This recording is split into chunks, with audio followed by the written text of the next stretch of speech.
I'm Donna Martin, this is Louise, and this is Cris. I'm Christopher Huie, but most people call me Chewy. Yeah. This is an aerospace engineer, and we're excited to have a conversation with him today. We met you at the Hollow Movement, the Wave. I think one of the things that struck us the most about you is how young you are and how spiritually connected you are, but you have like an engineer mind and like a very logical way of solving things, but yet you have this whole side of you that's very spiritually connected. We try to not talk about spirituality on this podcast just because we want everybody to be able to relate to the guests and us.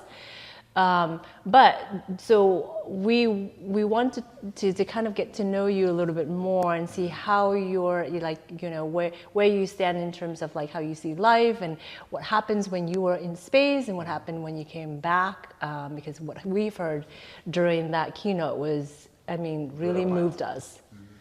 Yeah. Yeah, there's a lot to dig in there. I don't on the surface, I wouldn't consider myself an overly spiritual person, but I was raised in the church, so I grew up Christian, and so I'd say I'm very familiar with spirituality, and I understand the concept logically. I wouldn't consider myself Christian today, but traveling to space was such a new and different experience.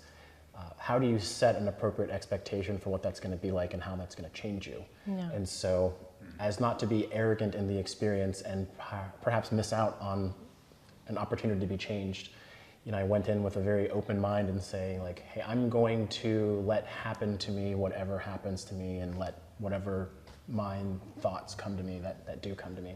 And so I'm sure we'll dig into that as we go on the conversation. But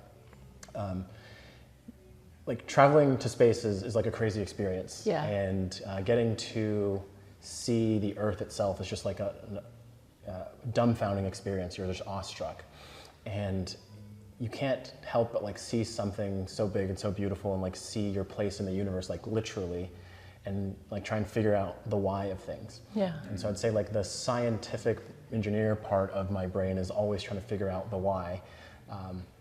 If you ask why enough times, in my mental model, if you keep asking why enough times, you either get to quantum mechanics, philosophy, or a combination of the two. Yeah. Because it's you get to a point where there's no answers, and that's really unsettling for people.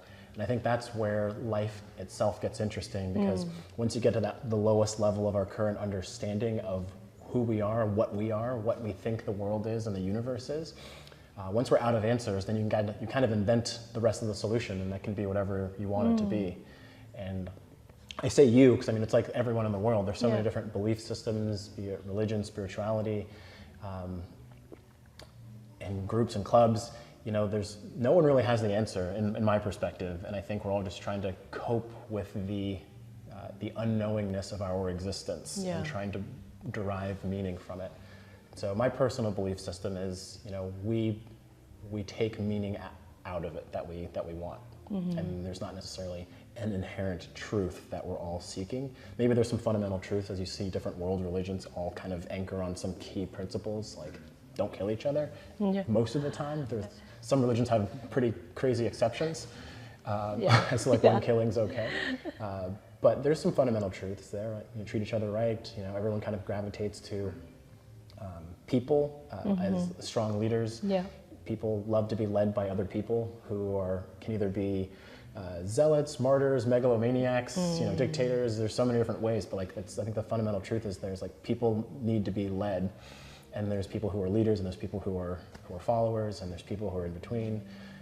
But does it make any sense? I don't know. I'm rambling now, but there's now I'm just thinking about the meaning of life is a really difficult question. And well, let's go back for a second.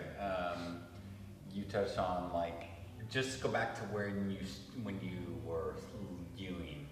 On that panel you were on that we first heard you, they were mentioning the overview effect and about that through the course of recent history when published reading or books. But your experience of getting further when you're this is my house, I'm on this giant rock or whatever it was. I'm just curious to hear was like that moment or those moments? What was going through your mind? Yeah, so, the overview effect is this concept that's been popularized by Frank White, who was on that panel with us. And and it's this concept that, like, Earth is our home, and, what would it be like to view the Earth from outer space after you've been to it or are living in space? And, how do we look at Earth as either our origin place or our home? And right now, it's the only place in the known universe that sustains any type of life that we know about. And so it's funny, I've come across this thing on the internet recently that says, we think diamonds are really rare. They're rare on Earth, but they're not rare in the universe. There's like whole planets made out of diamonds. Like, it's not that, diamonds are just rare here on Earth. What is a lot more rare is wood, right? Wood is organic. Wood is made out of life and was born here on Earth with the right conditions of humidity, sunlight, temperature, water. And those are all the things that sustain life, and that is rare in the universe. It's a good thing I don't have a huge diamond on me right now. Wow. But I recently saw Snow White, and in the movie, basically the seven dwarfs was like in this mine, is lots of diamonds, lots of precious stones, and it's just like gems, and they were just like, we're just hanging out and doing our thing, So it kind of reminded, it was a message of like, this is just a normal it's just piece stuff. of, Yeah. right. We assign value to it, but it's really just rocks that we dug out of the earth, and no one else had those rocks, and so we assumed that these rocks were better rocks. These rocks made me better because you don't have those rocks. Right. I think so. And then when we start to remove those kind of like, labels or values onto something, and you just strip down to like who you are, right? And what values you bring into the world and how you affect others. And this is one of the conversations why we wanted to talk to you, is like, how do you feel being like a very young person, being like in the status as you are, because there's not many like you, right? So like, can you share more about like the lives that you come across, or those that you feel like you can impact, not impact? So I heard this concept on like who you should keep around you many years ago, and it's kind of like the rule of three. Yeah. So a third of the people in your life should be kind of at not a lower level, but like kind of mentoring the youth, if you will. So people who are a little bit behind you in terms of their life or professional journey. And then a third of those people should be like your peers, and a third of those people should be like your mentors, people who are above you or in a position that you aspire to be at, either personally or professionally. And so I think no matter what age you are, you still have those three categories of people. Maybe towards the end, you're kind of running out of people, role models to look at, and you just kind of sit at the top and look down at all of your youngins. But mentorship is something I'm really passionate about. So even at my young age, there are still people who are younger than me who look up to me and say like, wow, you've achieved something great. How do I do that? Yeah. And me, there's so much life yet to live. I was just telling Lewis earlier, one of my goals is to live to 100. Yeah. And I'm not even halfway there. I'm barely a third of the way there. And so in my mind, there's still a lot of life to live. And so I'm still looking forward to the future a lot.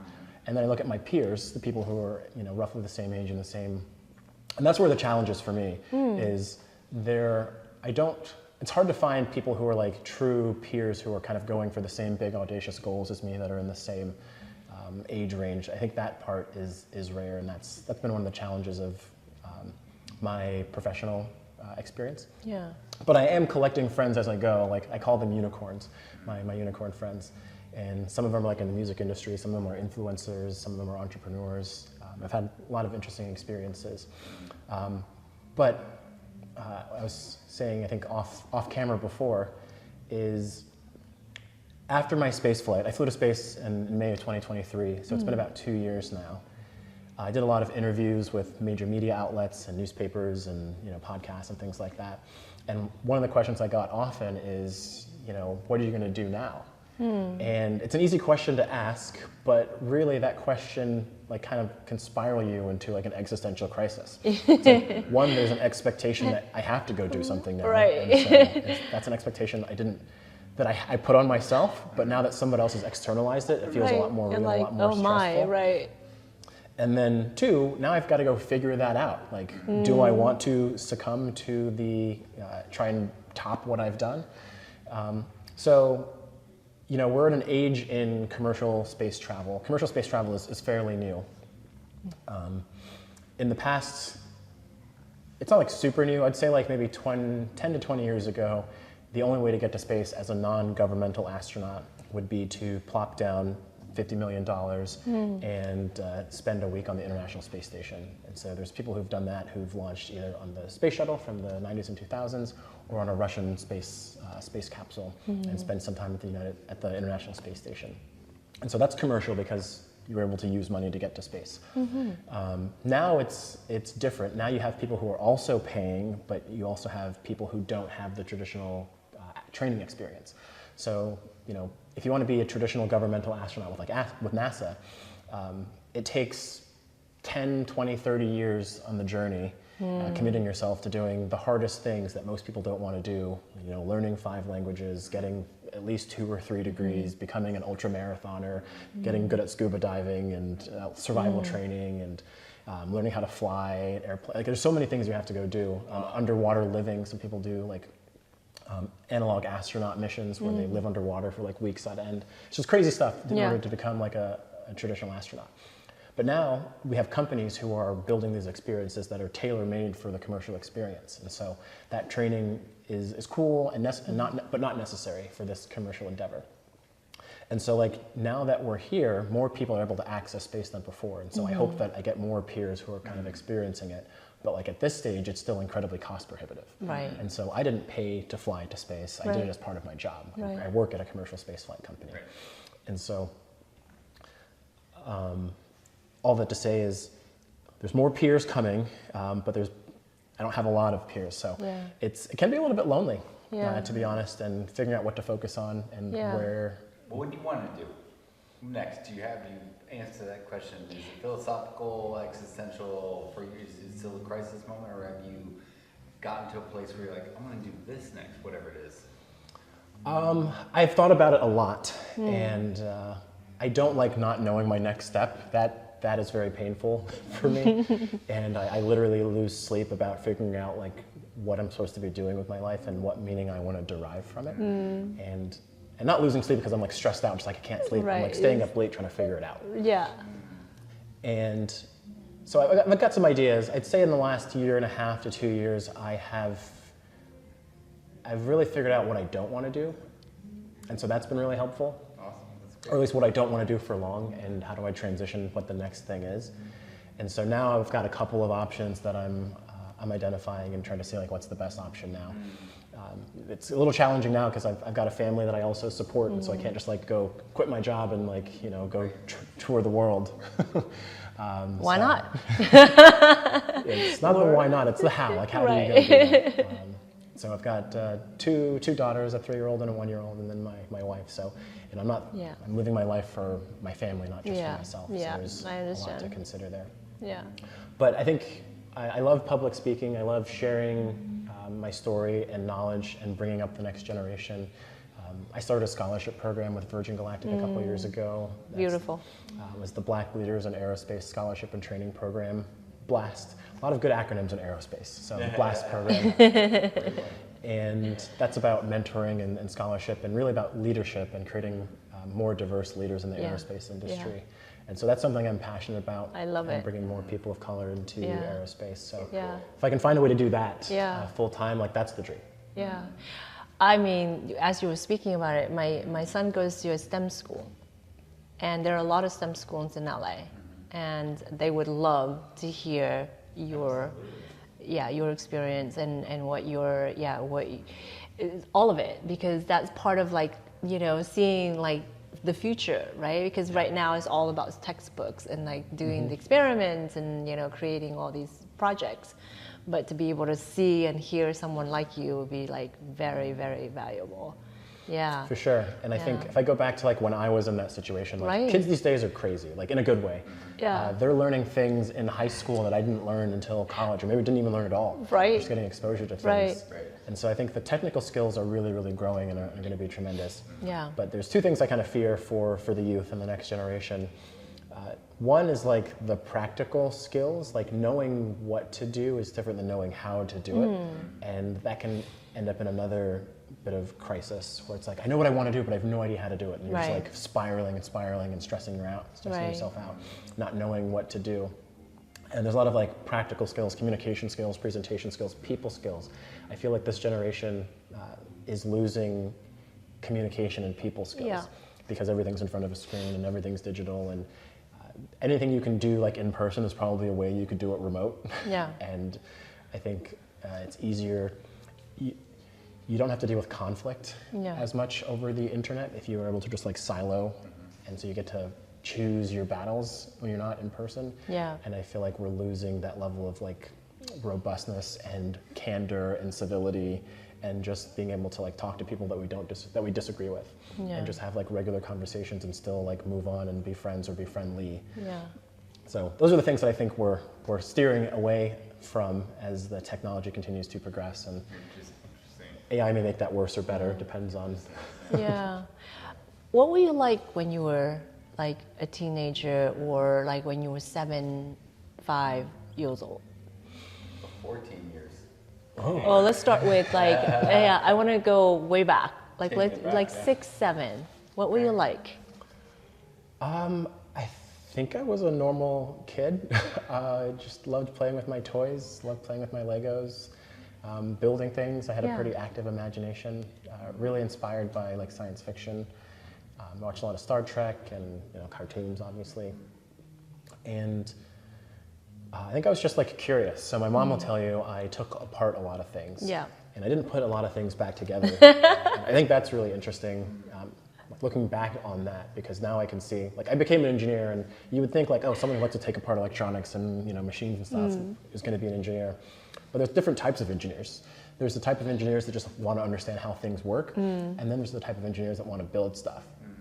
And I've learned that I'm the type of engineer that likes to understand how things work. And I can actually be pretty satisfied not having built anything if I understand how it works, or would be built once it works. And so like I took apart the vacuum, the blender, all these different appliances. I was like, cool, I know how it works now. Right. And so that was probably very frustrating for my mom. She's like, but who's going to put it back? I need it to work. It's not enough that you know how it works. I need it to work. I think that's really important, like what you just said, so that people, like young kids, know, and parents know it's okay. Like, it's really okay to not have all the answers. Right. You're not the destroyer just because you like disassembled. You know what I mean? Yeah. Yeah. I think fostering curiosity is like the real common denominator there. Yes, and I love that, because like from that curiosity, I'm sure, and I want to know when you got older too, but I can see that in my kids. Like, when they're taking things apart, the frustration is like, well, somebody's going to have to put it back, or somebody has to put it away. But if you just allow for the process to all unfold and let them go through the curiosity. My brother was very much the same way. Like, he took apart a lot of things, and he didn't know. Now he knows how to put things back, but that led him to like, wow, like from this curiosity, there's something more to this than just me trying to understand how this works. Mm-hmm. So then 10, 11 years old, what were you like? So I was also like the social butterfly. So I would say I probably didn't fit this typical like engineer mold as a kid, where I was super introverted and like to keep to myself. I certainly had a good amount of that. I was raised by a single mom, and so to a certain extent I was a latchkey kid. So I'd come home from school, my mom was working at a hospital, so she worked 12-hour shifts. I'd walk home from school, and then I just kind of have the afternoon to myself until my mom came home. And so like those are my moments of like introversion. But like when I'm in a group setting or a social setting, I'm like very extroverted. Yeah. And so like later on in college, you guys familiar with the Myers-Briggs personality assessment? So I took one of those Myers-Briggs tests in college. And in terms of like introvert, extrovert, I was basically like dead nuts in the middle. In the middle, yeah. Wow. I was 51%, so I was like 1% extrovert. Essentially. But you can shift. Wow. So I kind of need both. And I think that's kind of the secret sauce to like my unique story and my success is when I need to go deep, I go deep and I can understand. But if I need to get out of that deepness and communicate and interface. From your external world, So I kind of bounce back and forth between like going wide and then going deep. But high school is very much the social butterfly. Actually, this will be an interesting story. So I went to a Christian high school. I was in the Christian education system until I graduated high school. And so I went from K through 8 school, and then there was like one high school that you're supposed to go to if you're going to continue on in the Christian education system. And so I decided that I didn't want to go to that high school. I was going to go to a different one. I was still in the Christian high school system where I grew up, but this one was called like AE21. It was like Education in the 21st Century, and it was a distance learning program. It was intentionally distance learning because there were students all over the country that wanted to be a part of the program, and so they made a distance learning program, and it was very like technology forward. So all the teachers like taught in studios, and there was these. We didn't have iPads at the time, but like these, you could write on the board and it would show up on the screen. And it's basically like really high-tech web conferencing for education settings. Everyone sat at a computer in the computer lab. That was like your desk. And I thought it was going to be the coolest thing because I love technology. We didn't grow up with a lot of money, and so I didn't get access to as much technology as I wanted. So I was really excited to kind of have this experience by, being really surrounded by technology and being on the forefront of something cool and new. And I was at that school for about 2 weeks, and I think my mom just kind of like saw that I wasn't thriving. While it was cool, the novelty wore off eventually, and then I realized that I wasn't being fulfilled like socially or emotionally. And so we kind of decided like, okay, maybe this school isn't the best for you. We tried it, and so we ended up going to the normal high school that I probably should have gone to. And then I'd say from there on, I just thrived. So like a couple accolades just at a high level. I was sophomore class president, and then my senior year, I was student government president. So it was kind of like leadership has always kind of been in my veins, if you will. And I was the drifter, so there was a lot of cliques in high school, as you expect, but it was a private school, and so the cliques were a little bit more subtle. Everyone wore a uniform, so it wasn't like, you couldn't really tell who were the cool kids. You couldn't like see like those are the goth kids and those are the populars and there's the Reginas. It wasn't quite like that obvious, but certainly there were cultural cliques and all that. But I never felt like I belonged in any one of those cliques, but I loved being like visiting all of them. Nice. And so in hindsight, that was like a popularity. I spent 4.5 years like in a popularity contest that eventually culminated in me like winning student government president. Amazing. So it's essentially just a popularity contest. But it sounds like, well, you were very experimental, right? So you were trying to like tap into each group to understand, was it intentional, like you wanted to understand them, you wanted to understand yourself? Were you trying to explore what you like and not like, or you just like were just so socially like appealing to you? I don't know if I had like the intentionality or foresight at the time. It was just I was just doing it. Like I didn't have a reason why. Well, when did you find like aerospace engineering? You're like, I want to do that. Was that later in life, or did you? No, I knew early on. I was probably about 12 when I knew I wanted to do it. So in those introvert, like latchkey kid days, I watched a lot of Discovery Channel and documentaries. And at that time, there was a channel called the Discovery Wings channel. Discovery had a channel just about flying vehicles. Oh, wow. And so I was obsessed with it, and History Channel documentaries and stuff like that. And like military technology and just all these high technology things were really interesting to me. And so I knew when I was probably about 12 or 13 that I wanted to go into aerospace. First, I wanted to be a pilot, like a fighter pilot. Like, what's cooler than like flying faster than the speed of sound? Right. Just whipping around in the sky, like a go-kart in the sky. Yeah. But then 9/11 happened, and you're like, okay, that's a different take on maybe joining the military. Oh, wow. Yeah. And my mom wasn't really thrilled about me, going into the military and becoming a pilot. I was actually really considering going to a military college at the time to be able to do that, but I think my mom was probably like hiding the mail, trying to curate my opinions. Like, no, we're not going to do that. And so if I couldn't fly them, then I want to be a part of them somehow and build them. And so even when playing with my Legos, like that's pretty much the only thing I would build is these flying machines. And so my parents divorced when I was very young, and so I used to fly back and forth between Florida, where my mom lived, and then New York, where my dad lived. And so I had this exposure to flight. I was always the unaccompanied minor on the plane, if you remember, like seeing like just kids by themselves on a plane. Like that was me, and being shepherded by the flight attendants and getting to go inside the cockpit and see the pilots. So I just kind of like developed this interest. Yeah, amazing. Wow, I have so many questions. Go ahead. I'll let Louise ask the next few ones. I'm curious, like, what you were like when you were becoming a young adult. What was that like?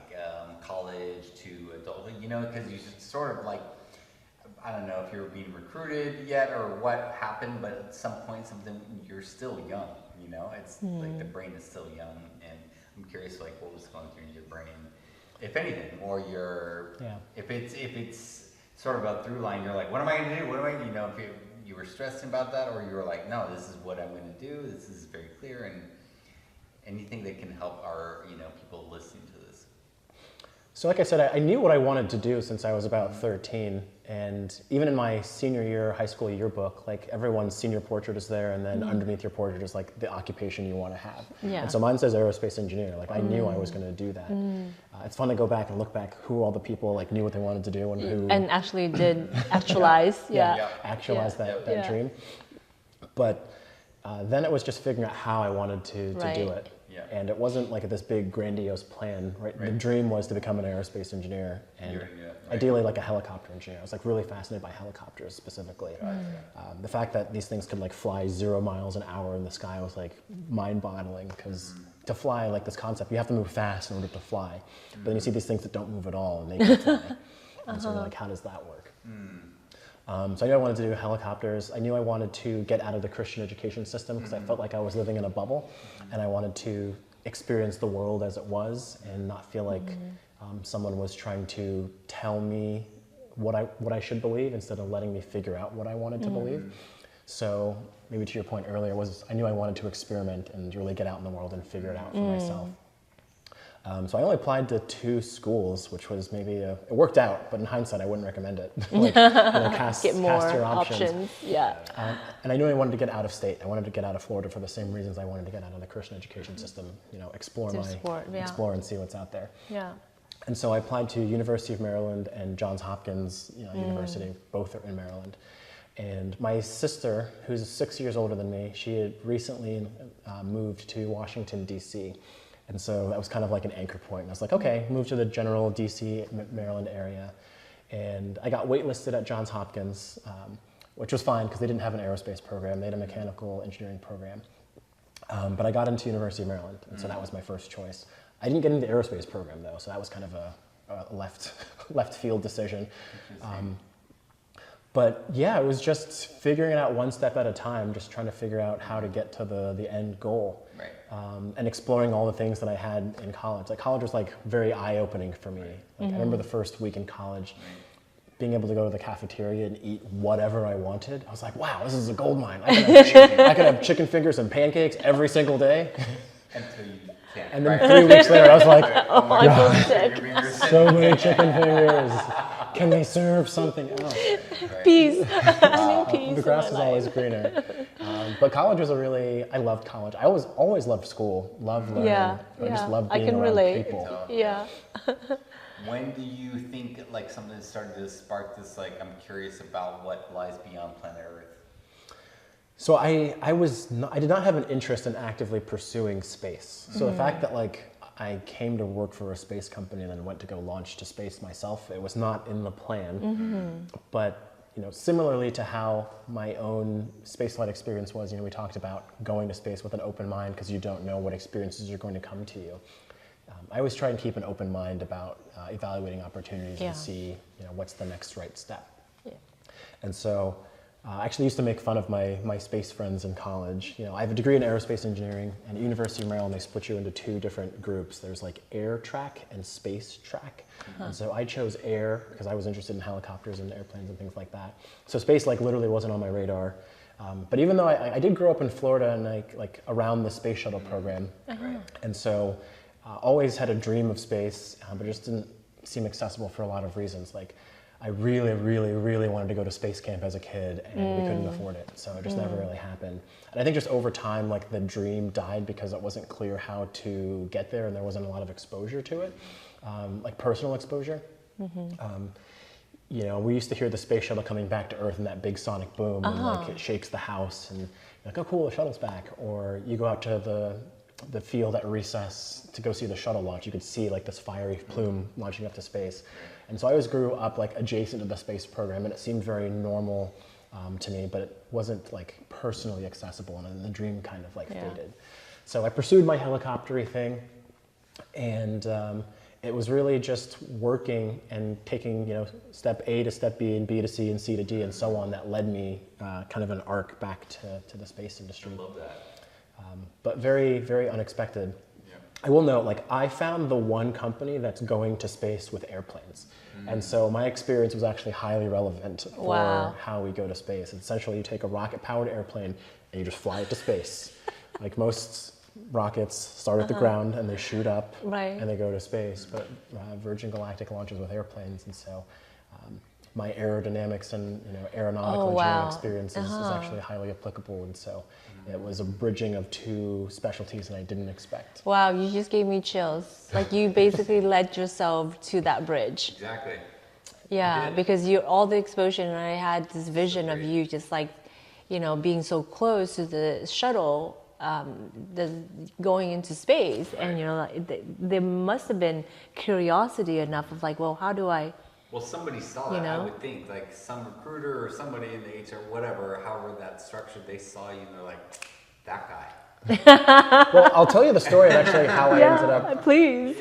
Also unexpected. Yeah. So after college, I got a job at a helicopter company. I guess one other curiosity, or maybe a coincidence, I went to the University of Maryland. In the United States, there are 3 schools that are considered rotorcraft centers of excellence. They actually have a lot of expertise and government dollars funding research in helicopters and rotorcraft. I had no idea that University of Maryland was one of those universities when I applied. So that was just like luck. Yeah. And in my senior year, I did undergraduate research with like a really big name professor in his undergraduate laboratory doing like flapping wing aerodynamics on like robots. That was crazy, but cool stuff. But anyways, I ended up getting a job at a helicopter company in Texas, and I did that for about 5.5 or 6 years. And then I had there's a lot of layoffs in the aerospace industry because it's generally tied to defense spending. So like every 2 to 4 years, whether it's a Congress or a presidential election, they cut or they... Yeah, there's new opinions on what we should be spending our money on. And so it ebbs and flows in defense contracting world. I didn't get laid off. I've never been laid off, you know, knock on wood. But my mentor at the time did get laid off. We kind of got to a good point on our project, and they're like, well, we don't really need all of these people, so you go.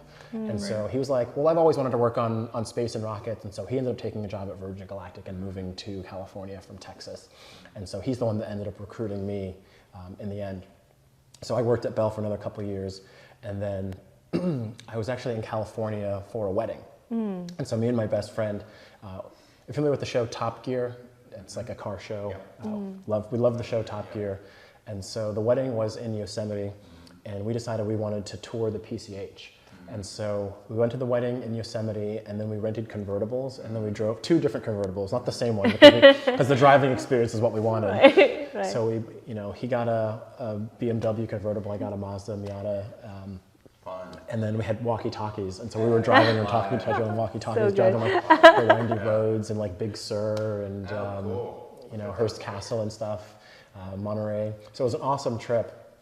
But as we made our way south to SoCal, I called up my friend John, who was like, I was like, hey John, I'd love to come see the spaceship like at Virgin Galactic. I was like, and he was like, well, what a coincidence. We're actually having a recruiting event on Tuesday. Can you come down on Tuesday? And I was like, sure. And I wasn't trying to get a job. I just wanted to see like this new prototype experimental spaceship that we were building in the desert. And so I go in and I'm just like awestruck. And I literally, I walked into the hangar where the spacecraft was, and I just fell to my knees and just like looked at it. And then I just bowed to it. And I was like, this is cool. Because I never thought I would be doing anything like, I wasn't planning on doing it. I just wanted to see it. And so I was talking to people, one of their HR people reached out to me, was like, oh, well, you should totally send us a resume. And I was like, I have no desire to work here. I'm pretty happy where I'm at. But long story short, I sent in a resume. They didn't actually act on it immediately. It was only when like texting my friend about another opportunity, he's like, oh, you have another job opportunity lined up? Let me talk to our recruiting team.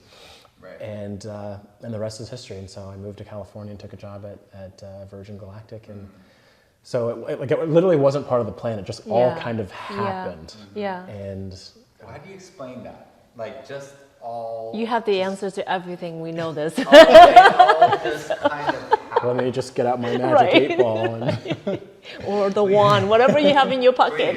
That would help a lot of people, but all just kind of happened. I would love to go down that idea or whatever.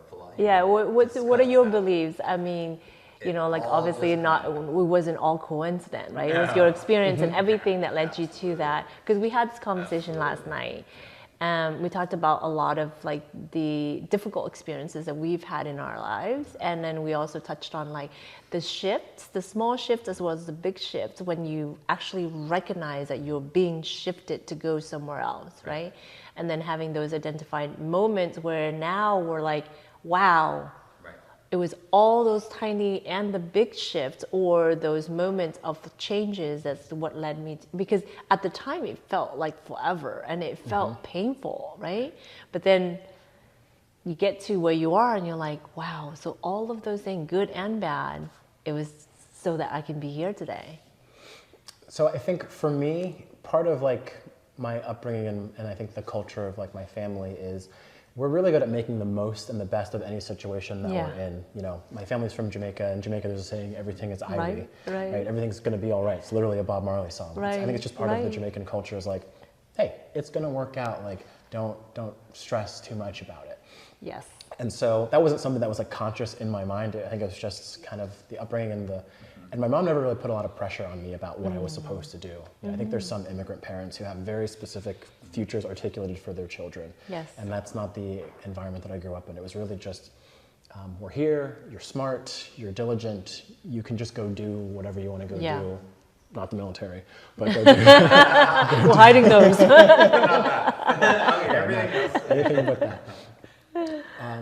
So I knew I didn't want to do engineering forever, like after I got started in my career. And we won't get into too many technical descriptions, but my technical expertise is something called external loads. And all you need to know about that is it's a lot of analysis, math, physics, building models of components. And my goal is to figure out how strong to go build stuff. And so at the end of the day, my deliverable to the team is basically a bunch of numbers and a description of why those numbers exist and how to use those numbers appropriately. And then other people say, okay, we need to build this 10 strong, and it needs to be able to survive this failure in flight. So, but like you can't really, I mean, it's got to be pretty, there's no margin for error is what I'm trying to say. You have to be very close to, like your calculations have to be specific. Are there people checking you? Yeah. Like, there's a QC or... I'd say the discipline of engineering, I would highly simplify it by saying it's a very dedicated and regimented process of managing uncertainty and error. Right. And that's like the biggest difference between science and engineering. Engineering, you actually don't have to understand how something works in order to be able to build something, even better if. But there's tons of things that we build that we don't understand why it works. You just build it and test it and it works. You're just like, sweet, it works. Oh, like, I love that. Even like the physics behind how a bicycle works, like it was trial and error. It's not like someone was like, wrote out a theory and was like, okay, here's my angular momentum, I put this here and this here and this spokes here. I heard that about the first airplane. It was like an experience. They weren't aerospace engineers. They were like bike mechanics. They were like, we're gonna fly. They're like, no, you're not. What are you talking about? And they did through trial and error.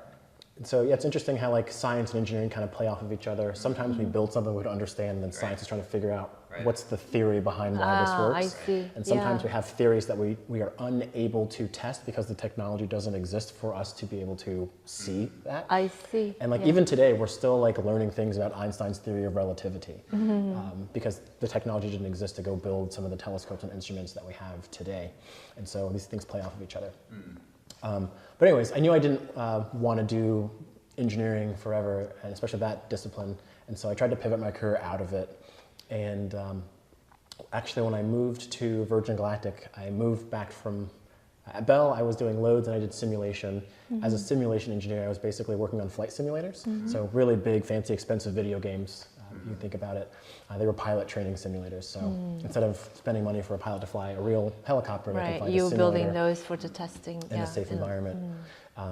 And so when I moved to Virgin Galactic, I got pulled back into loads. And so I was like, well, this is too cool an opportunity to like work on, it's like a once in a career experience. There's not very often that you get to work on a platform, an aircraft or a spacecraft like this. And it's even more rare to be able to build an entire industry. And so commercial human spaceflight didn't exist as an industry. Right. So those two things were cool. Now. Like, Right. Yeah. We are. We've had it for like decades. Yeah. So it's finally having some success at that, but you know, it hasn't really hit its stride and become normal and accessible and scalable yet. And so that's why I made that leap. So I would say, to bring it back, I knew what I was doing wasn't what I wanted to be doing forever. And so it was like, I had my head kind of on a swivel, kind of seeing what my next opportunity was going to be, looking for mentors, you know, reading, kind of learning stuff. One of my favorite sayings, and it's something I tell my mentees a lot, is I think success is where preparedness meets opportunity. And so preparedness is something that, you know, we're responsible for ourselves. You go get yourself prepared for the thing. But opportunity isn't something that you necessarily can control. Right. You can control it to a certain extent by knowing how to put yourself in the right environment or Yeah. taking yourself out of a bad environment. Right. I think in those ways we can curate opportunities and choosing who we keep around us and Right. choosing the type of people we Right. don't need around us. Right. I would argue that that's what luck is. Yeah, mine too, totally. Well, So yeah, I that's think that's success. that's the term that it's digestible because we see it as like a lucky moment, right? So you're dropping a lot of knowledge here, and I want to just make sure that we simplify it for us and for the audience. Please. Right. So it sounds like what you're saying is like we are responsible to get ourselves the understanding, the knowledge, the skill set, the preparedness. As best as we can. As best given as you the can, right? There's circumstances, no right? playbook. There are no script. rules. Like, what are you good at? Look at what it is that you're passionate about, right? And like get really good at it or get really curious about it. Like get into understanding either the thing or you. But the opportunities is always there in front of you, right? I see these things all the time. Yeah, Donna's and like it's a just about master. like grabbing it and going, I am really good at this, and this is the Yeah. opportunity, and I married the two, Right. right? But it's those trial and errors are endless, And right? I think a lot of let me stop you there for a second, because Yeah. I think a lot of people, humans, they stop themselves from seeing the opportunity because it's whatever you want to call it, defeatism or self-sabotage or whatever. It's like they can't Or see fear of the that. unknown. Fear of the unknown, fear Yeah. of change, right? Or like all those things like play into it, and they're like, no way. Right. I could never be an aerospace Right. engineer. No, are you kidding me? Yeah, Whatever. and so we talk ourselves out of it because of fear, because of the unknown. Well, how did you talk yourself into it? Because it yeah. sounds like you talked yourself into it Yeah. because there was a certain amount of confidence or there was something there. Can you share about that? Because it's easy for us to talk ourselves out of it. I know that can be done immediately, Yeah, but quickly. How did you talk yourself into it? If you know that your current situation isn't the right situation, then Yes. any other situation could be the right situation. And so you just have to like try it out and see. Yes. It is really like, I think it's a little bit of having humility and Yeah. not being arrogant. Like, I don't know what is right, but I do know that this is currently not the best. Yes. Or I might know that I have this underlying desire for more. Yeah. And maybe if it's not necessarily that the current situation is wrong, but it might Right. not be enough, or maybe it's Right, not fulfilling or right. satiating you. Right, and we know that, right? We feel it when something is missing or something there's more opportunities or there's something else that it goes beyond this, because that's something I can relate to. There was always a curiosity of like, there got to be more than what I'm feeling right now. There's always something missing. So when those opportunities come up, it's like, yes, I'm just gonna reach, I'm gonna try, I'm just gonna see if that's the thing. So yeah.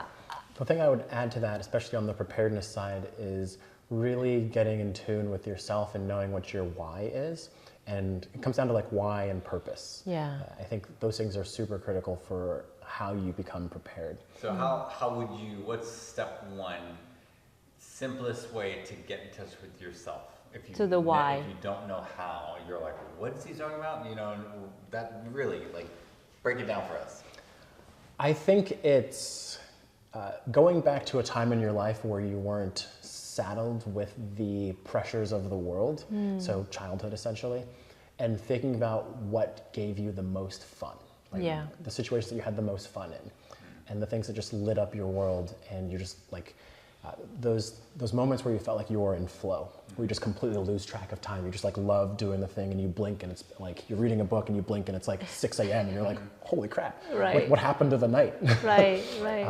I think it can be difficult to get in touch with your passions and what you really, really want. Yeah. But I think that's the place to start. And I didn't make this idea up. There's a book called Mastery by Robert Greene. It's a dense read. I recommend the audiobook, but it's a long, dense audiobook. Nice. But it's generally about like, how do people become the best at things? How do you become a master?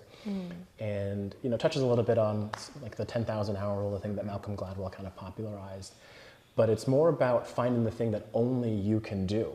And so to become a master, the way I kind of articulate this is, I define success by by trying to stop doing things that I suck at. And so if I only focus on the things and do the things that only I am good at, then eventually I'll be the best version of me, and I'll be a master of that. So like my success looks like it's a coincidence, but I know enough about myself to avoid my blind spots or try and patch my blind spots with people who can see them and who are part of my team or like my advisory board or whatever. Let's pause there really quick. Just we've said a lot, but let's pause one second. Just want to make sure. That's recording. Oh, we got enough cameras, so hopefully yesterday, Thursday we did a Sure. Yeah, you just want like that flashing light to give you that confidence that. That's still going. Yep. And the light, you good? Everybody? I'm good. Yeah. All right. Smart. Yeah, the paranoia is there. No, because the other day we had two learnings. So Luis is on, like, he composes music for a very popular podcast. Yeah. That's one of my. Oh, really? Yeah. That's awesome. Yeah, and they were in LA, and they had major Oh, I love Freakonomics. Yes. Right. So I'm like their composer. Wait, are you the guy that bum bum bum? Right. Shut up. Although like at the end they're like, music by Luis Guerra. That's him. I've heard your name so many times and just put it together. There you go. Same on that's the same guy. Oh, come on. Have a seat. Come on. Oh, I love you.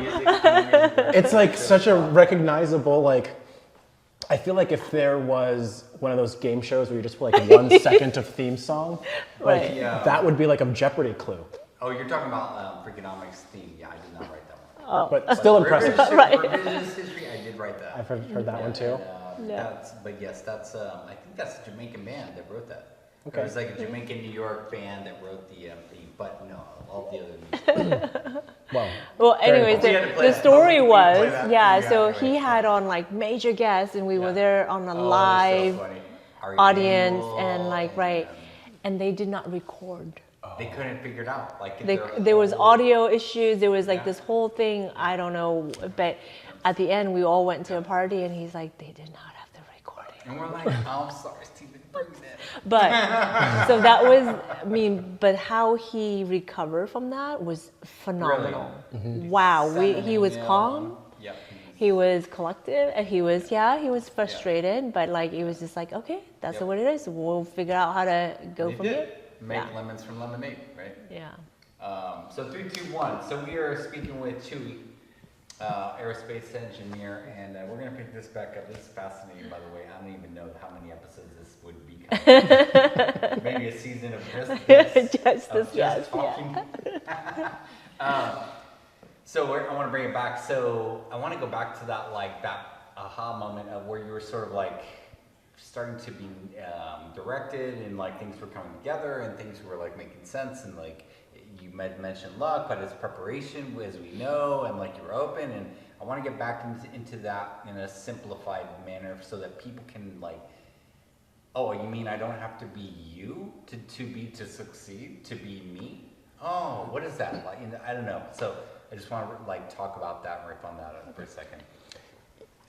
when I talk to people, there's this assumption that there's something magical, like there's some one thing that I did or some special environment that I grew up in that made my professional career successful and led to all these crazy experiences. And I can't think of any one thing that was like, yeah, here's your silver spoon, Cris, you've got it all figured out. Like I had extreme imposter syndrome for most of my career, and still have it to a certain extent, depending on which vertical I'm active in. And so for me, it was overcompensating because I never felt like I was prepared enough for the opportunities I had been given or for the environments that I'd put myself in. And so I never felt like I was the smartest person in the room or the most well-equipped. It was always this well overstated self-doubt that I was compensating for. And if there was like one thing that like was the jumping off point for me, it was way overcompensating for my perceived lack of like competence and knowledge. And I just went on this spree of like listening and reading. And so when I moved to California, I worked in Mojave, lived in Palmdale. For those not familiar with the area, that's about a 45-minute drive. From LA, From LA, it's about 100 miles. So I lived in the Antelope Valley on the other side of the mountains. From like what is it, JPL? JPL's in Pasadena. So from there, what's a 45 mile? Palmdale. So if you know Palmdale, Lancaster, no one goes up there if you're from. It's those cities that you never look at on your way to Mammoth when you're driving through the desert. Yes. It's like, I had, my stepsister lived in Lancaster, and I was like, where is Lancaster? Right. But it's still LA County. It's, wow. I used to say, like, all of the taxes, none of the benefits. But then when I ended up dating my now wife, we moved in together in Santa Clarita. She was working in Beverly Hills. Beautiful, right. She was living in Redondo, and I was living in Palmdale. And that's like 120 miles away from each other. Right. And so like we split our commute from Santa Clarita, and that became a 70-mile drive one way. So about an hour and 10 minutes. I spent about 2 hours, almost 2.5 hours in the car every day commuting from Santa Clarita to Mojave. And so my engineering brain is like, I have to make the most of this time. I'm not just gonna sit in the car and listen to music. Yes. So I listened to like dozens of audiobooks over the course of like 3 years and podcasts, and I read books and talked to people and just really dived into my curiosities and the period of overcompensation. And that really established like this foundation of knowledge and curiosity that allowed me to like go deep dive specific things that I felt were missing.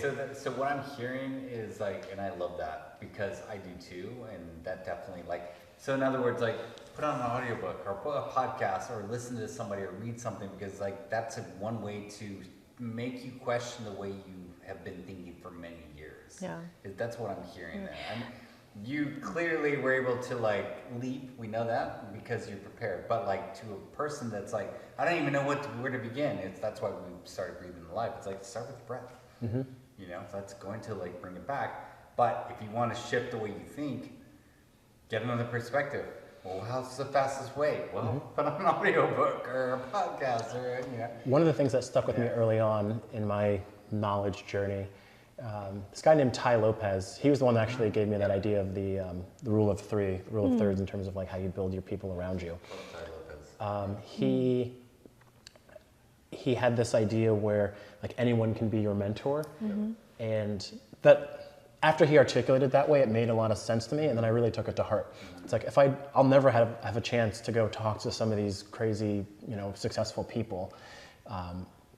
But I can read their books. And like that's literally what books are for. Like these crazy successful people wrote down how they thought and how they got there for anybody and everybody to read. When I was in college, there's a professor in the aerospace realm. His name is John D. Anderson. He literally wrote the textbook on like aerodynamics that most universities use, and he taught at University of Maryland. And so I actually had the opportunity to learn from him directly. Wow. And this is going somewhere. The reason why I think, what I learned from that experience is he talks exactly how he wrote that book. And so like whether you went to class and didn't read the book or read the book and didn't go to class, effectively you're getting the same thing because everything he knows he wrote down in the book, and exactly how he talked, it's how he wrote the book. And so I think you can kind of assume that of other people, right? People wrote how they write. And they want to share that knowledge, and you really can get the insider scoop on how to do things. I think so. If the curiosity is there, you can pretty much find anything now, right? So, but you have to find reliable sources, and that's really up to the individual to figure that out. But there's plenty. I can relate. I got really curious, and that was the first, fastest, easiest thing to reach is the audiobook. We drive in LA. I go to downtown a lot because of a lot of the work we do. And on the 405, it would take us like an hour to get to the 12-mile radius, So I listened to a lot of audiobooks, and they're so valuable. Oh my gosh, like all the information that's just right there in front of you. Yeah. So yeah, we love that. Can you speak and share more about your experience while you were in space? Yeah. I would love because when I heard that about your experience, it really blown up. Yeah. And you spoke about like multi-person, or like it almost sounded like quantum physics, or like you were like in different. You were just seeing yourself, versions of yourself, and we were like, what? Yeah, it was a vibe, to say the least. So we're gonna jump ahead. So Cris in space, by the way, like he goes to outer space. Anyway, blew our minds. So May 25th, 2023, I had the ultimate opportunity to fly to space, and it was an amazing experience. And so, riding a rocket is an incredible experience in and of itself, completely incomparable. It's so much fun. But I'd say the part that's like truly novel, that you really can't get this experience anywhere else on Earth, is the opportunity to see the Earth from space with your own eyes while also weightless. Wow. We see pictures of the Earth and we think we understand it. And I think at an academic level, we understand things that we've never seen or experienced. We trust things that we haven't proven ourselves. That's what it means to stand on the shoulders of giants and don't reinvent the wheel all the time. And there's this visceral connection that you have when you get the chance to see the Earth up close and personal. And it gives you a new perspective, both in that moment, but also afterwards. Like right now, we're all on Earth. We're all on a planet. And it's a planet of Earth, and it's whizzing through the universe. And we have no perception of it right now. Right. Because our environment doesn't allow us to see it or feel it very readily, because we're attuned to it. It's invisible to us. But going to space, I remember the first time I saw the Earth with my own eyes. And I just remember like my jaw dropped. And there's videos of this online. I'm basically just freaking out the whole time. It doesn't really paint me in a good light. It's just me doing a lot of this. I honestly couldn't believe what was happening. How is it one more time?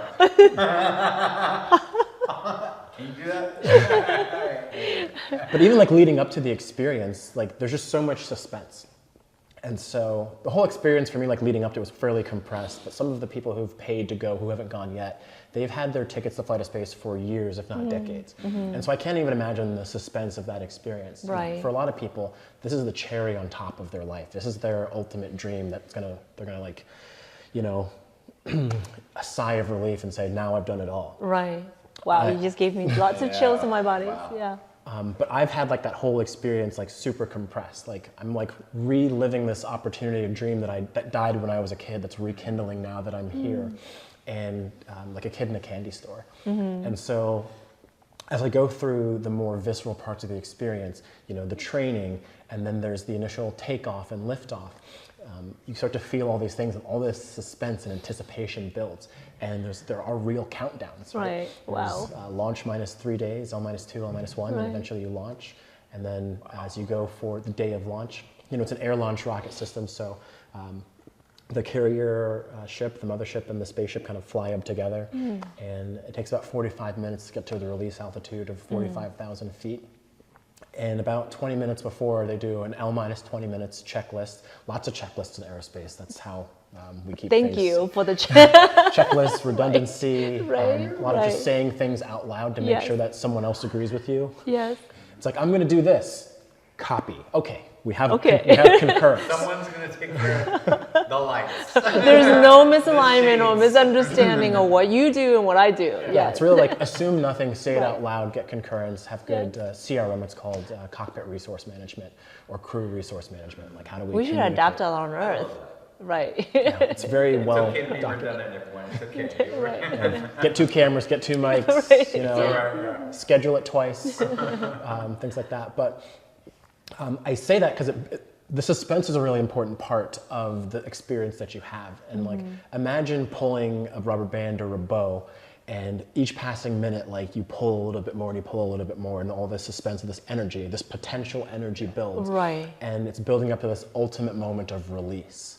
And that release is the wildest ride you've ever had, followed by the most serene, quietest, you know, zero gravity feeling you've ever had. Then followed by this visceral coming, like rebirth, coming back to Earth. You know, it's not violent, but it's bumpy, re-entering the atmosphere. And then you come back to terra firma and you're back on land. Like, there's so many different arcs of this experience that you can tell and pull on. But the suspense is the coolest part. And so you get to within minutes of launching, and so you hear the pilots over the intercom saying like L minus 20 minutes, L minus 14, L minus 10 minutes, L minus 7 minutes, L minus 4 minutes, and then get to L minus 2, and that's where they do the propulsion system checks. That's when like things get really real. And then it's L minus 30 seconds. And so I remember sitting in my seat, and we'll rewind a little bit.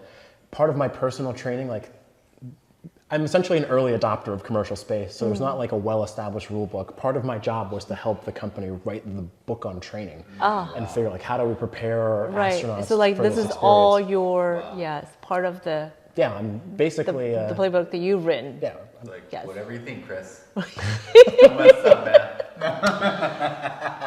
Just kidding. So one of the things that I did as part of my personal training is we hired like a private yoga instructor to like come to our house and like go teach me like these breathing exercises and like meditation.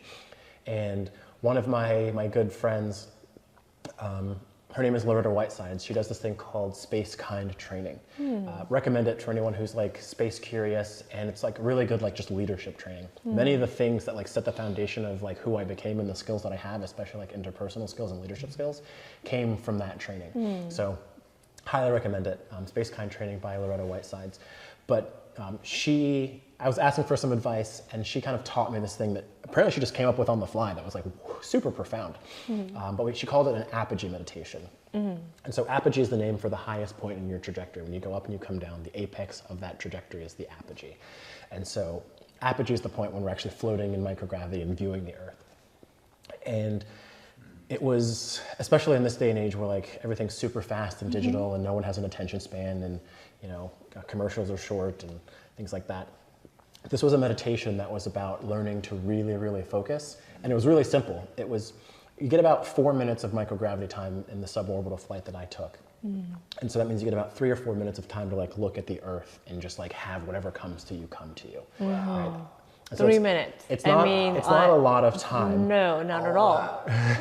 Right, to just like take it all in and you go. Yeah. But it just kind of reminds you like how intense the gravity of our planet is. Like almost like only 730 people have ever left our planet in the entire history of humanity. It's really hard to do. It takes a tremendous amount of energy, a tremendous amount of intelligence, like a decent amount of like risk and margin to be able to go do that. Yeah. And so the apogee meditation works like this.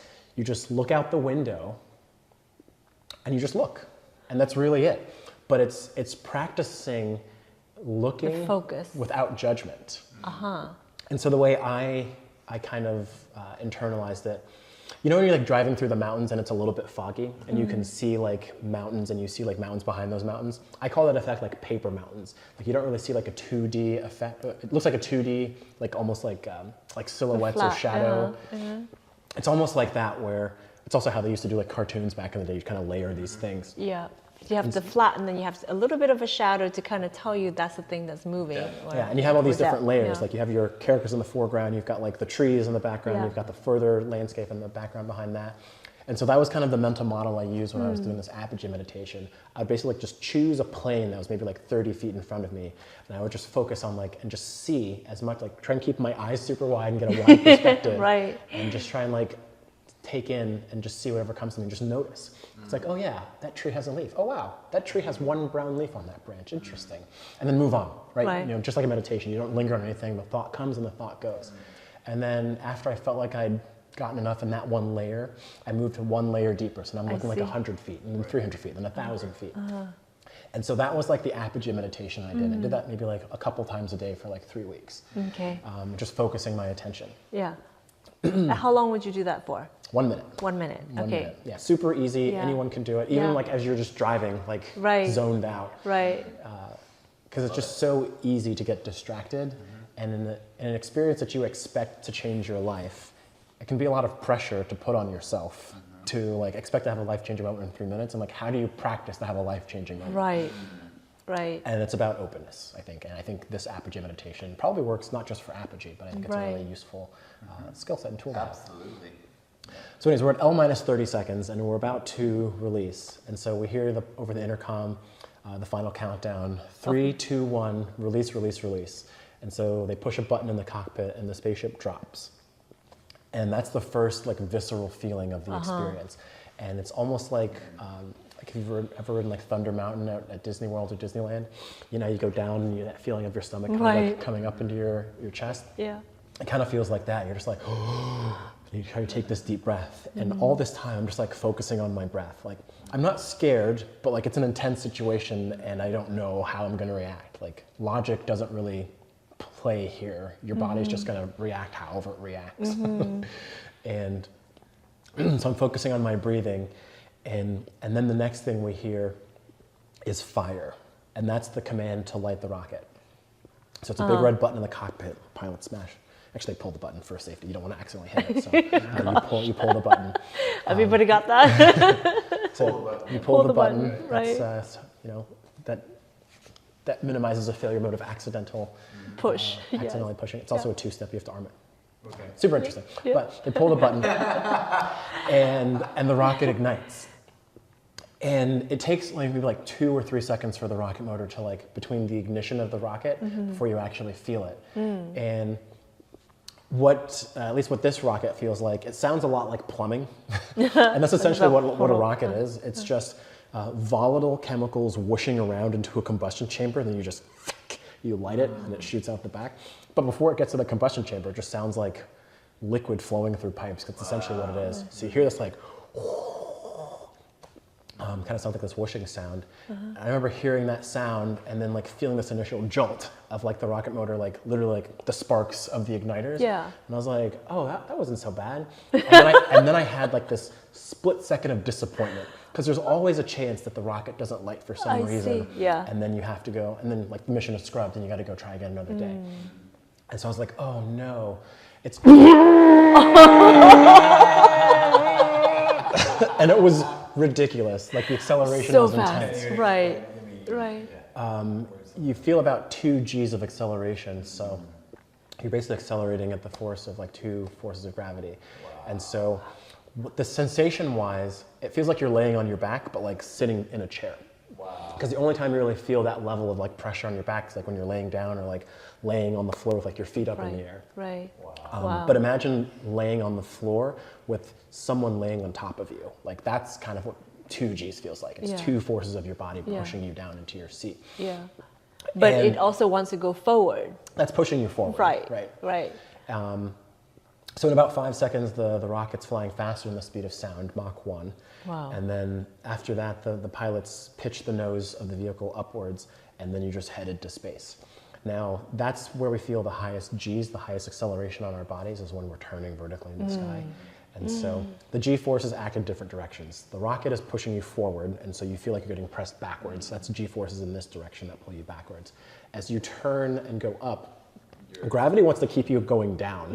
And so the spaceship wants to pull you up. And so you feel the G-forces pushing you down into your chair. And so now I feel 4 to 5 G's pushing me down into my chair, and 2 to 3 G's pushing me back into my chair. How high is that up when it turns? So how many miles are you talking? I don't know it in miles. I don't think we do math in public. But it's 45,000 feet we release, and then it's roughly the same altitude where you start doing the turn when you go to vertical, so about 50 to 60,000 feet. And so even at the release point, 45,000 feet, you're flying higher than most commercial airliners even fly. But you go from 45,000 feet to about 150,000 feet in a minute. And that's, the rocket motor burns for exactly 1 minute. And towards the end of the rocket motor burn profile, like after you're done doing the turn, all you feel is the rocket motor thrust pulling you back, and now it's accelerated to 3 Gs. Jeez. Because the spaceship weighs less as it's burning a tremendous amount of rocket fuel, so it continues to accelerate and accelerate and accelerate. So now imagine laying on the floor with 2 people laying on top of you. Oh gosh. That's 3 Gs. Right.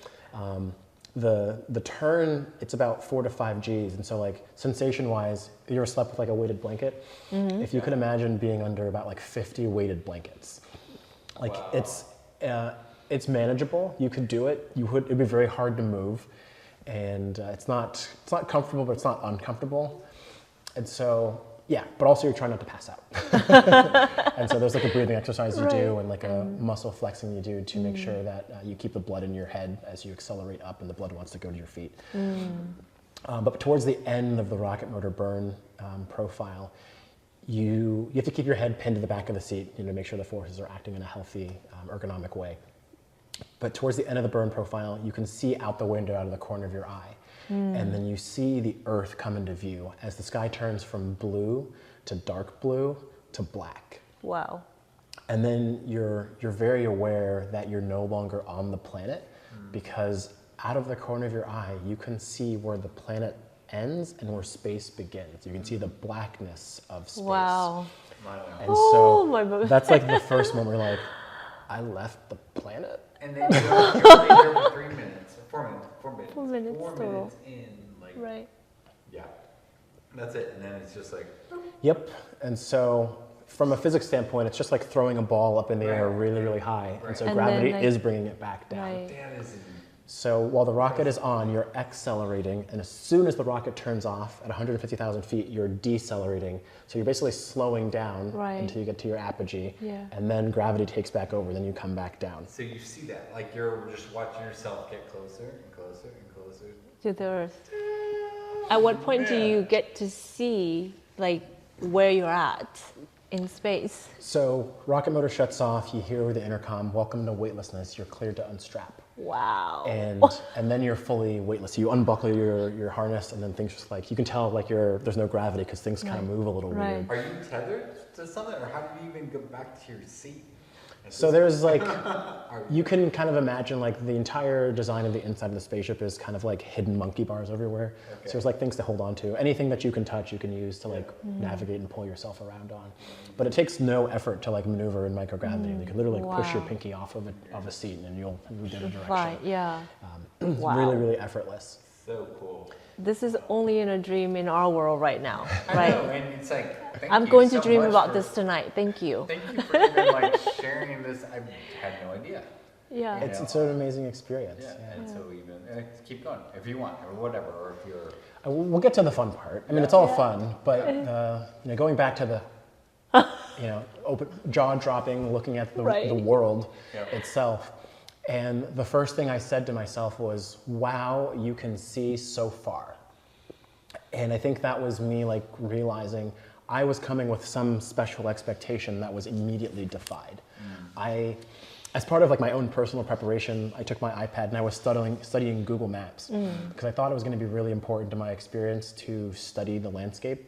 We launched out of New Mexico, so I was studying like the New Mexico landscape, the mountains, rivers, national parks. And I was like, I want to be able to know what I'm looking at when I look back down at the Earth from space. And then when I get up there, none of that mattered to the actual experience that I had. I wasn't looking down at the Earth. I was looking across vast spans of distance. In space, you've never seen so far because you're above the horizon, so you can clearly see the curvature of the Earth. Right. You're seeing the largest object that you've ever seen from this distance because you can see the planet. What does a national park or a mountain matter when you can see half a continent in a glance? Wow. Like a literal global perspective. Whoa. And so I said, wow, you can see so far. Right. And the other thing that really jumped out at me is, so we flew Earth is this dynamic changing thing, and every time you look at it, it looks different. Like there's clouds over here, there's rain over there, there's, you know, the southwestern United States is like basically beige and brown, just as you'd expect, just like the map looks like. You know, if you look flying over water, you can see blue. The sky has this like thin blue line around it. And it's profound how small our atmosphere is. There's That's the atmosphere, that blue line? Thin blue line. That's amazing. That's what's keeping all this. That's all we've got. That's it. That's what creates life on this planet, is that thin blue line of atmosphere. Whoa. And you know, when I got chosen to fly to space, before it was like a publicly announcement, I couldn't tell anybody, but I had to like plan my life around the logistics of flying to space. I used to just tell people I was going on a business trip.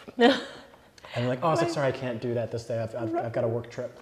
And I was like, it's just 50 miles away though. It's not far. And space is only 50 miles up. Like it's not super duper far. That's right. And so when we think about space being this really far, inaccessible thing, it's this optical illusion that the reflection of our sky doesn't allow us to see except at night.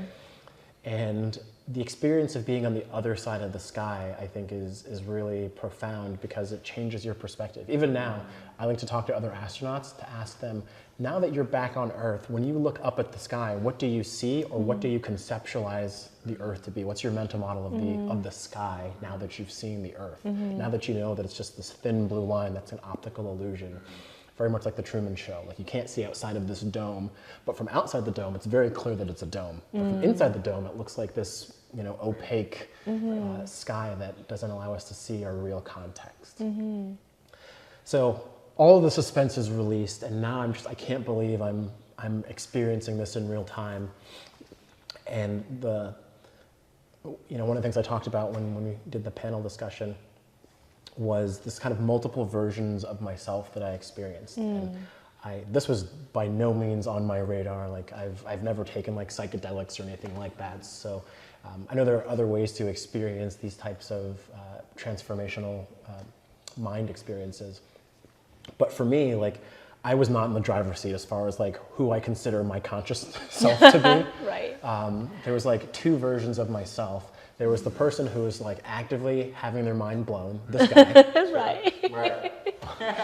And then there was the person in the back, the type A Cris, who keeps checklists and knows numbers and just keeping track of the timeline, remembering the training, know where I'm supposed to be and when, what I'm supposed to be doing. And so it's like that guy was the backseat driver, and he's the guy that kept me safe. But the front seat driver was the guy that allowed me to have this profound life-changing experience. And I'm really grateful that I was able to have the right people in the right seat in the car. These very condensed time period that you're, I love it. while you were there. Just like, thank you so much for like even walking us through all of that to get to that moment. Keep going if you want. Yes. It's fascinating. I mean, that's the gist. I mean, I felt like very multiple versions of myself, and I'm glad I was able to have that experience because it's just been super eye-opening. And in what way? Eye-opening how? So I think for me, like logically, I know what the Earth is and that it's precious, and I know that the atmosphere is thin, and I know that our ecology and our ecosystem is this precious, very delicate balance, and we're completely like screwing it up. I'm sorry, as a species. And you know, Earth is going to be fine. It's not necessarily about ruining the Earth. It's about ruining the ability for Earth to sustain life. And that's the part that's precious, because life doesn't exist anywhere else that we know of so far. And so that's the thing. So what we're doing is basically ruining the opportunity for life to continue many, many, many, many years from now, from everything that we're doing. Potentially, yeah. I mean, if you look at Mars and Venus are our closest neighbors, and they're both uninhabitable for different reasons. Mars's atmosphere doesn't have oxygen in it. It has an atmosphere. It has roughly the same gravity. It's like, 70% the gravity of Earth. And then Venus is the hottest planet in our... Cannot live. Yeah, it's just this violent storms of hydrochloric acid. It's just a violent, hot place. And that's essentially the greenhouse effect on steroids. And so that's like the potential end state for Earth if we don't do anything about it. So do you think then, gosh, I was going to ask you, how do we convey that message in a way that doesn't sound like we're environmentalists, or that you've had this experience that we care, but how do we just, I don't even know. Yeah. Like, well, you know, like for somebody that cares, just the bare minimum, because I have kids and then I must care, right? Right. But like what you just shared made me care a lot more. And whatever that lot more is to me is I'm going to start looking at the different things that I can do at my level based on my capacity and my time allotted. But everything I can do makes a difference, whether it's I'm contributing my time, my money, or my intelligence or my education into supporting, because there's so many entities that are already existing, right? So this is one of the things that we never have to reinvent anything.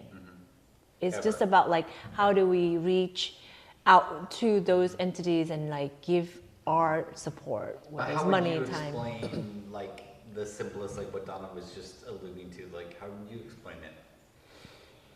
So I pretty much always have like a book to reference. The book, The Subtle Art of Not Giving a Right, read that, love it too. By Mark Manson. I think the main takeaway there is like we can't care about everything, right? And so, but if you invert that, if you can focus on the things you do care about, implicitly everything else you shouldn't care about. And so I think it's really understanding like what's your why and what are the things that you care about, and then what are the things within your control that you can influence for the things that you care about. And there's one of the people I've come across in my life, her name is Jean Olwang. She's the CEO of Virgin Group's like philanthropic outreach arm called Virgin Unite. She wrote this book called Partnering. And she has this kind of this thought process that's like no one does anything alone. And I think in our current society and culture, we value, or at least we seem to value, individualism and heroism. And in practice, anything impressive or tremendous or what we consider successful or achievement-wise isn't done on the individual level. It's done on the collective level, Yes. or collectivism. Yes. She goes through in detail in the book this example of the ozone layer. It's pretty much the only example in human history where humans have come together to solve a global problem. So if you guys remember, like in the 80s and 90s, there was this whole like aerosols are ruining the environment. And so there was a couple of scientists who were publishing work and they're like, hey guys, I think this is a big problem. And no one believed them. They published their work in the 70s. It took a very long time for to get the traction to convince enough people to actually change policy, and that changed policy in one country, another country, and internationally. And then now, decades later, we actually have the ability to measure and see improvement, that the ozone layer is closing and is on track to be a non-issue now. And that was because these two researchers cried wolf. They basically got lambasted by their peers because they were thought this isn't a big deal.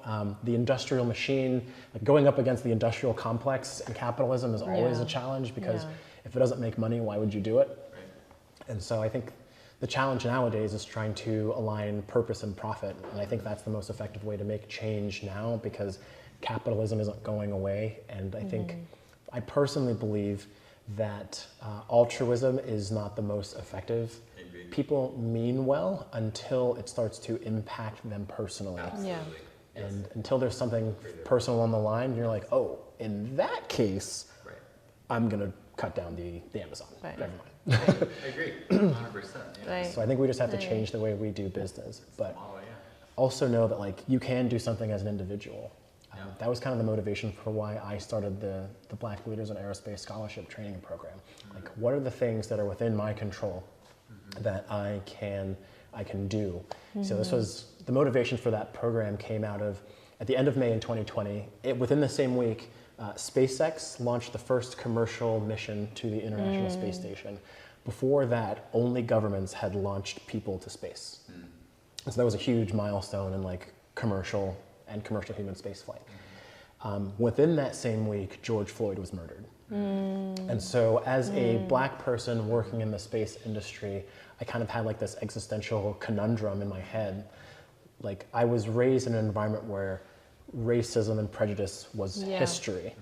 And I grew up in an environment where that wasn't really something I was exposed to regularly. The bubble I kind of grew up in my Christian upbringing. And I was like, how is this still happening? Right. Like, how did we get here? Like, space is the most modern, futuristic thing. And in my mind, I had coupled futuristic technology with a futuristic utopian society. I grew up on Star Trek, so that's probably why. But, you know, high technology means like everyone gets along. Yeah. And so we're actually doing these things that science fiction has told us that we can do one day, but the society that came and brought us that is not where we're at. It doesn't meet the technology that we were told we would have. And so I was like, what can I do as an individual to, you know, give people of color and minorities opportunities and like change the landscape of like where we're going. And so my engineering brain kicked in, right? Yeah. Every solution should be informed by the problem. And so I took time, I did nothing, and I just read books and I listened to podcasts and I listened to experts and I tried to educate myself. Like, there's this misconception that every black person is an expert in African American history and like gender and like race studies, and like just because you identify as that doesn't make you an expert. Right. Like it's this ridiculous thought. I'm still learning about the Vietnam War. We both know. Yeah. But like, so I had to educate myself on it and say like, how did we get here? What did I miss? Yeah. And how can I help inform the solution? Yeah. And so for me, it was focusing on leadership, and the things that I can control was aerospace, the domain that I was working in. And so my sister was the one, I was talking to my sister on the phone, and she was like, Christopher, you've always wanted to start a scholarship program. And this is the other thing that goes back to like preparedness and opportunity. Like, I've been like giving back my entire life. I donated to like a good friend of mine in high school so they could finish their, like help pay their high school tuition down so they could graduate. It's like I've always wanted to start a scholarship program as part of like my, I don't know, my desire to give back. Legacy. Yeah, legacy. Yeah, And I'm not here to say like it was altruistic. Like it'd be dope to have my name on a building. It's like it's certainly like self-serving in a way, but like why can't it be both? Right. And so finding a way where like I can feel satisfied but also give back to others. Yeah, and I think it goes such a long way. You know, it's I mean, Huge. every single dollar goes a long way. That's how I see it. Whatever I can give that day, I am happily just sending it because that's going to be utilized somewhere, you know. So I never try to justify like where the money goes or how it gets spent, because the art of giving is like, it's going to go somewhere really amazing and supporting somebody. Yeah. Yeah, so this was an opportunity where like preparedness meets opportunity. So like preparedness was having the idea of knowing what I wanted to, one of the things I wanted to achieve in my life. And it was my sister that reminded me that I had that dream and that desire to do as a goal. And she basically called this out. She's like, this is the opportunity. This is the moment that you do that. Yeah. And it was really, like that was one of the key defining moments that ended up being this daisy chain of events that led to me going to space. Like I started the scholarship program later that year. And we've had dozens of students kind of go through that over the last couple of years. But like that scholarship program led me to winning essentially Employee of the Year of Virgin Group in the following year. That led me to a leadership retreat on Necker Island, Richard Branson's private retreat. That's where I met Gene Olwing, that person I told you the story about the ozone layer. I just told you. And that kind of put me on the radar of the leadership team where I was working to kind of be a valid candidate to be chosen as one of our mission specialist astronauts at the company. It's not just my technical ability, it was also my ability to, it was a good story, to elevate someone who's doing good work in the community, and like literally elevate. And then because of like my, you know, my technical skills paired with my communication and maybe like people skills, the ability to communicate effectively and interface with like the media. And so all those things, the confluence of those things kind of made me the best person for the job at the right time. But one of those stepping stones was recognizing that I was at a moment in history where like I could impact. And so yes, it came out of tragedy and like excitement, like space, murder. And like I couldn't have planned this, but George Floyd was murdered at roughly 9 o'clock on May 25th, 2020. And I was in space on May 25th at roughly 9 o'clock a.m. on 2023, almost 3 years to the minute that George Floyd was murdered. Oh my goodness. And so like that was like a very poetic, like full circle moment when I realized that. And so like I've started my purpose and what I'm supposed to do, because I'm the only person who can do it, has started to come into alignment for me. Because there's been enough coincidences I can no longer explain as coincidences. It's like, oh, this is actually the path. That's the purpose. Right. That's what Right. only I can do, and that's where I become the master, and that people need to rely on only me to It's go like do. you found your power. Yeah. You know, you found what you can do for other Yeah. people. The how is still stressful, but I know the what. The what?